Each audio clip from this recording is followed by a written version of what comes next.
Hello, je vous souhaite la bienvenue dans cette 9e partie concernant JavaScript. Donc aujourd'hui nous allons entamer les conditions, on n'échappe pas à la règle, ok. Donc en gros les conditions vont nous permettre d'exécuter du code en fonction de nos désirs, ok. C'est-à-dire on va manipuler JavaScript comme on veut. Donc avant de voir la syntaxe des conditions, je vais créer ici deux variables. Donc num1, je vais lui attribuer un nombre, je vais dire 2, et num2, on lui attribue un nombre, on va dire 3, ok. Donc la syntaxe d'une condition c'est if, parenthèse, accolade et enferme, ok. Donc c'est pratiquement la même que pour PHP. Donc si j'ai envie de comparer ces deux nombres, ok, donc on va voir ici les symboles de comparaison. Donc pour voir si num1 est égal à num2, on saisit le double égal, ok.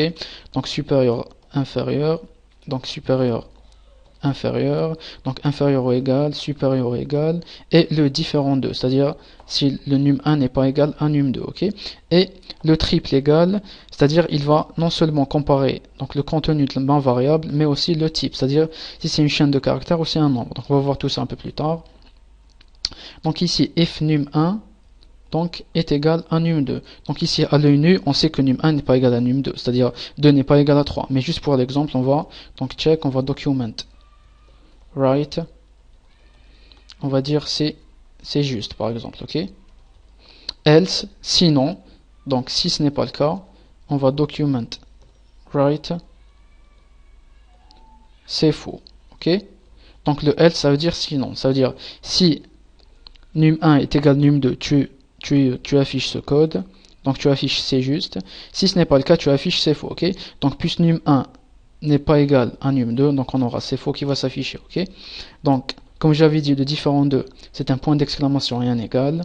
Donc si num1 n'est pas égal à num2, c'est-à-dire si 2 n'est pas égal à 3, affiche c'est juste, donc c'est le cas.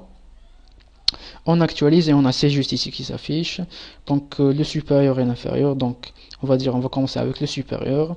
Donc if num1 est supérieur à num2, c'est-à-dire si 2 est supérieur à 3, donc c'est pas le cas, donc on aura c'est faux qui va s'afficher, ok. C'est faux. Donc le inférieur, on aura c'est juste, ok. Donc 2 est inférieur à 3. Et on va voir ici donc le triple égal, ok. Donc en gros le triple égal, donc en plus de comparer donc le contenu des variables, il va comparer leur type, ok. Donc si ici je change et j'entoure donc le 3 donc de guillemets, c'est-à-dire c'est une chaîne de caractères. Et ici je vais mettre un 3, ok. 3. Donc je vire, donc je vais laisser le double égal.